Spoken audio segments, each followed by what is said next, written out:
Kerryon Johnson. Kerryon, you feel like you put to rest the question whether you can carry the ball a lot in a game on Saturday night? I feel like I definitely at least gave people a showing of what I actually can do. It's a long season, so that still has to be answered. Once I get through this season, then I feel like that question will be put to rest. But for now, I just feel like just played a pretty good game, got a lot of carries, and just did what I had to do with them.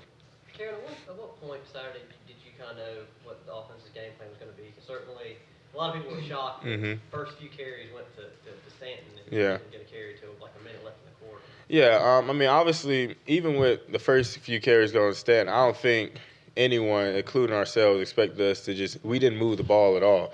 Obviously that affects a lot of things. We had just a few first downs at halftime. So, when you can't get that pace going, you can't get a rhythm going, you can't get first downs, you can't gain yards. As an offense, you just look around, you're so stagnant, you just got to keep hoping the defense give you chances, which they did.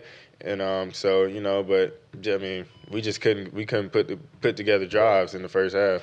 Yeah, I just didn't know if maybe you were just a bit like Mick, like, well, I'm going to start running back, and now we got a minute left in the quarter, and I haven't touched the ball yet. No. Like I said, I knew the game plan. We came out with a plan to hit them on the edges. That's what we came out with, and Clemson did a good job holding us. But once we didn't. We don't get first downs, no one's going to play. So, without getting those first downs, it's hard for me to get in the game. It's hard for anybody to get in the game. Did you ever look around and, who's the quarterback now? I've never seen him change quarterbacks. I looked around and, whoever's in, we all got to execute the same. It's just the same as if you change out of O-line or you change out of running back, the offense still has the flow no matter who's in. So, to me, I didn't look around. I just take handoffs, that's what I do, so. Were you surprised that? Go ahead. Yeah. Sorry. Were you surprised that Cameron Petway didn't get any carries? And Malzahn said today he's going to be more part of the game plan moving forward. But were you surprised, and what can he kind of add? I was a little surprised, but when I really went back, like you said, there's nothing wrong. Like Petway's fine. There's nothing wrong with him. He's going to play more. But when you go back, you don't put together drives, that takes away from everybody getting on the field, we had like 40 yards at halftime, we didn't have a lot of carries because we didn't have the ball. So, that hurts everybody on offense. So I think it was more of as a unit, we didn't move the ball as to why he didn't get as many reps as he would like, but he's not down about it. We're not down about it. We know he's just fine. We just got to get together as a unit and get better. Do you feel like the flow was thrown off, though, with the changing of quarterbacks? I didn't feel like that at all. I've talked to a lot of people just amongst the team. No matter, like I said, no matter who's out there, we got to execute. At the bottom line is we got to block, we got to run, we got to catch. That's all it is at the bottom line. The game is simple. You do those things, you win. So whoever's out there, like I said, I take handoffs, receivers catch the ball, linemen block either way, no matter who's out there. Did you feel like you had a little bit more running room when John was in there? Maybe we could just run into it a little bit? Just a little bit. Obviously, yeah, like you said, he's a running threat, so people key in on that more. So that kind of opened up the middle a little bit more. But shoot, I felt like the times that we got the ball in the first half, we were just – I was just one broken tackle away from 10-yard, 15-yard gains, We just didn't have a lot of opportunities. You guys went back and watched the film on the last two zone replays with him, or were those kind of plays that maybe he should have taken the ball and gotten a bigger gain? Hey, it's always a possibility. They did a good job of attacking the mesh point. That's something teams try to do to stop the zone read. So when you get out there and bullets are flying that fast and you see a big 300-pound guy breathing down, coming at two guys, it's a hard read to make. Even when you go back and watch it on film, maybe he could have. But first of all, I'd rather us take the hit than our quarterback. So if something does go wrong, I'd rather us take the hit. And second, quarterback's he's not going forward at the same rate that we are. So that's a -3 as opposed to maybe a -1. How do you think he'll do in the future once he gets more confidence and being able to read the end or tackle depending on Yeah, he'll do fine. All that stuff just comes with repetition. It's one thing to do it in practice against our defense, who plays it maybe a little bit different than other teams. It's another thing to go in a real live game with, a guy that really wants to take your head off.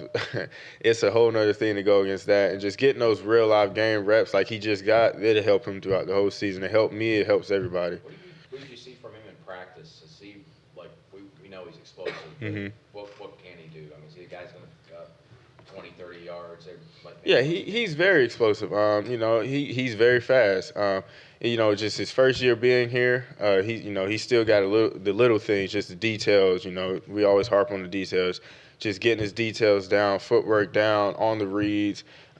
Just all that stuff goes into it's just a lot of factors into that. But he's very explosive, and I think if he gets a chance to get loose, I think a lot of defenses know he can run. But if he gets a chance to get loose and really get in open field, I think he can really show what he does. When you look at Will Hastings, do you just kind of think, no, that's a SEC receiver or something else? Honestly, and I say this to Will all the time. When you see him, no.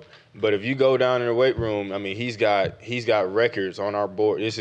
From this first summer, he has records on our board for pro agility and things like that. So he's an athlete. Don't be mistaken. He's very quick. He's very shifty, and like he's a competitor. He'll never show it. He's quiet, very quiet dude, but he's a competitor and he likes to play the game. So I mean, yeah, if you look at him, you would never guess it, But shoot, when he gets out there on the field, you gotta be ready because he's a great route runner and he can catch the ball.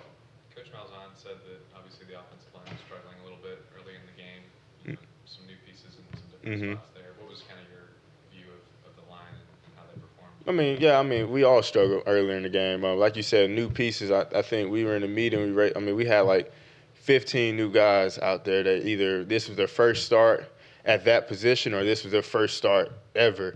So, when you got that many guys going against a defense like that, you're obviously going to have some disconnect. But that's what week 1 is for, and that's why we practice the next week, and that's why we keep getting better as the season goes on. Couple more action carry on. At what point, maybe early in the first half, did it start to get frustrating a little bit and just kind of guys go, why isn't this working? Like, this isn't working. Yeah, it's obviously frustrating when you don't have above 50 yards at halftime, and you got your defense playing their butt off to keep giving you guys a chance. It's obviously frustrating, but you can't let that get to you because like if we let that get to us, we don't have the second half that we do. So we went in at halftime, we made our adjustments, we came out, we all calmed down. That's a big stage. We were all a little bit excited, so you can't get too high, can't get too low. Go in at halftime, make the adjustments, come out, and we had a good second half. Now we just have to build off of that second half. Kerryon, after you were named the starter, you were asked, when's the last time you can remember carrying 20 times in a game? I just don't keep up with that kind of thing. Yeah. How did you end up feeling Sunday as far as just afterward? How'd your body? Yeah, I was sore. Obviously, you don't play running back in this league without being sore. But I feel pretty good. Just ice tub and just treatment, taking care of your body is the main thing you have to do, regardless of the position, regardless of how many times you play. That's all. It's a long season, so you can't afford not to. I felt pretty good, and I was satisfied with the performance, and just got to build off of that as well. Was it better than you expected, though? It was better. Honestly, it was better. Like you said, I can't even remember the last time I did that. Don't keep up with it, but it was honestly better than I expected. I got out and moved around a lot Sunday with my family and stuff. Just doing normal things that I would do on a normal Sunday. Auburn set the record of churning out 1,000-yard rushers after week 1. It seems like you're sort of the one that's going to have to carry that torch. Do you feel like you can have a season of that caliber? Definitely. I feel like I can have a season of that caliber, but it's one thing to say it, it's another thing to go out there and do it. So, I can say that, but I'm just going to have to go back to work this week, next week, the week after that, just to prove it. All right.